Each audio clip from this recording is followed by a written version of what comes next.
Welcome to the Webby and O'Neill channel. Webby, lot of talking points in that game there.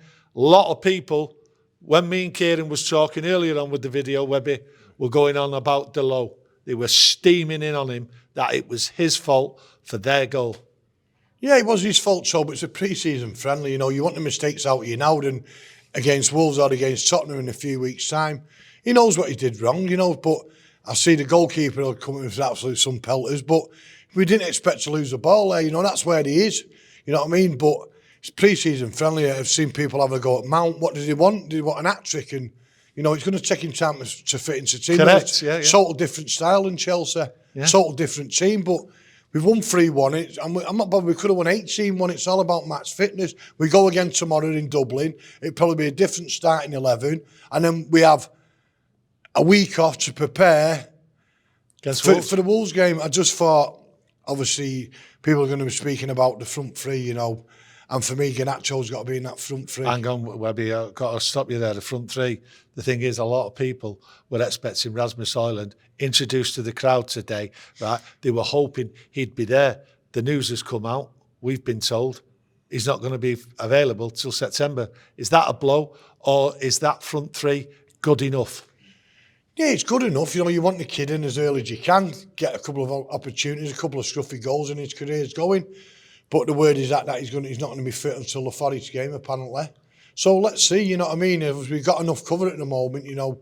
I like that front three today of Antony, Garnacho and Rashford. Fast. Pace. I like that. I'm expecting a big season from Antony this year. He's coming from Ajax, he's coming cold, he's got injuries in and out of the team. Took his goal well after a poor first touch. I thought the ball had gone away from him, but took his goal well, thought he played well. Garnacho there, pace, and he wants it, doesn't he? Yeah, he wants it. Oh, he wants it. He wants it. He's a good player. We all knew about that when we was lucky enough to see him in the youth team, Sona. Yeah. You know, and he's gone on leaps and bounds, and it's only going to get bigger and bigger. You know, I'm so glad he signed that contract because, let me tell you that these big clubs around the world would be having a right sniff at him. You know, the likes of Real Madrid, Barcelona. He's that good, and he can be that good. The world's at his feet, and we hope that we show the world what he can do as a Manchester United player for a long time. Well, we gave our opinion about Garnacho starting, right? Eric Ten Hag. It's got a big problem because we've signed a centre forward. So when Rasmus Højlund comes, Webby, right? Where does Rashford play? Does he go out on the wing? Where does Garnacho play? You can't drop Garnacho. If he carries on in that vein of form, right, he's improving game after game. Me and Kieran were like, give him just glowing reports. He's that good. I think so. There's going to be enough games next season. Hopefully we go that far in the cup competitions again. Yeah. We go further in the Champions League, touch wood. And there's enough games to be shared about. And also you got to look, does Antony Martial come back into that picture when he's fit? You know, so we've got great options there, too. You know, and if you're not performing, you're going to be out of the team, you know. I thought Sancho's done all that in his pre-season. He's on the bench today. You got to look at him.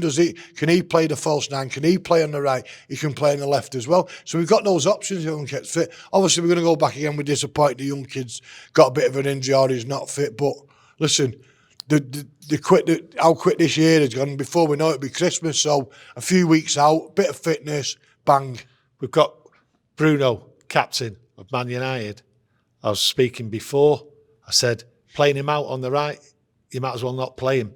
He played there today, Webby. He looked for the ball. He looked for the players. He communicated and everything. That is his position where he starts today. If Ten Hag plays him out wide, Webby, we're just wasting a player.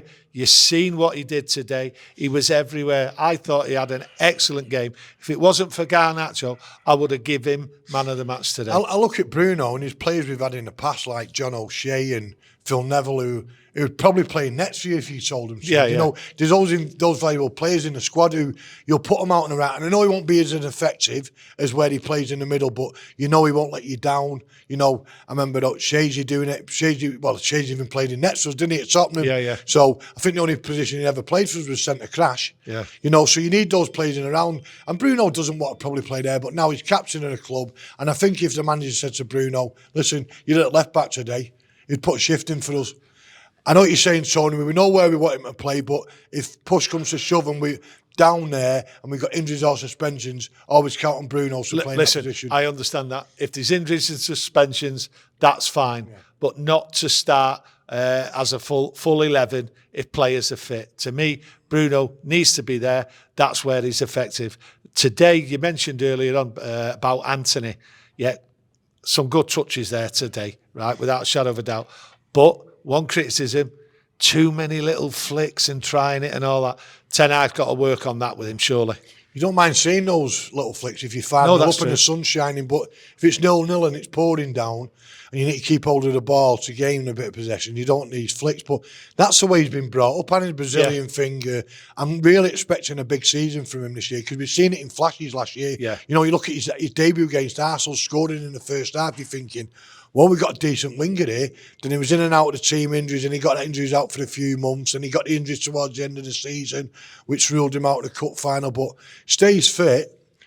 I'm expecting a big season off him, Tony. But forget about those flicks unless we 5-0 up. Well, the one thing before I finish up, Webby, is what I like and what I look at is defenders, centre halves, and that. And today I thought Shaw and Martinez, the partnership, it was just solid.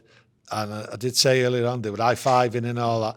These two work together. They're just like a pair of gloves to me. Yeah. That's how I look at them. Yeah. They know what they're doing. And Shaw, for the first time for a long time pre-season, he's on fire. Yeah, well, you look at Shaw there from after the Euros, you know, he's probably the best fullback at the Euros in the competition. And then obviously he's come back from a terrible injury years and years ago. I was there that night. Thought he'd never play again. He's battled back, you know, to a point here where it looked like his United career was never going to restart again. But, you know, you look at last year, Tony, when we had defences injuries and the manager played him instead of Maguire because he rated him. Yeah. And he looked so comfortable at centre-half. It wasn't no, if we were coming to a match and thinking, Christ, Shorts at centre-half, I don't fancy this, but he looks so natural. Yeah. And it's another one you can count on if you have got those injuries or suspensions that Luke Shaw can come in and play in at centre half and look like he's played there all his career. But no, you're right in what you're saying. They complement each other very well. I know the manager likes right foot, left foot, which a lot of managers does. But at the end of the day, Tony, they looked absolutely superb. So if Fernandes not fit, if Lindelof, who I thought was brilliant towards the end of last season, we had injuries, not fit, count on Luke Shaw all day long, but then who would we play at left back? We've got Martin, we've got Williams still around the club, we've got Malacia. So let's see, but like saying, Luke Shaw's superb. Right, well listen, thanks for joining us. We can't wait for the Wolves game, start of the season, everything to play for. This team, as far as I'm concerned, and Webby, is an exciting team, and we've got everything to play for. Get your comments in, smash the likes, and please press that notification button. We'll be back tomorrow after the game in Dublin. So come on, United, let's end it proper. Webby, excellent. Yeah, looking forward to tomorrow's game. Be a totally different team, but the people in Ireland get the chance to watch United who don't get the chance to come over. So hopefully we'll put on a good performance. It'll be another entertaining game, but I quite like the fast-flowing football with the mad goalkeeper in. I love it. Tremendous, Webby.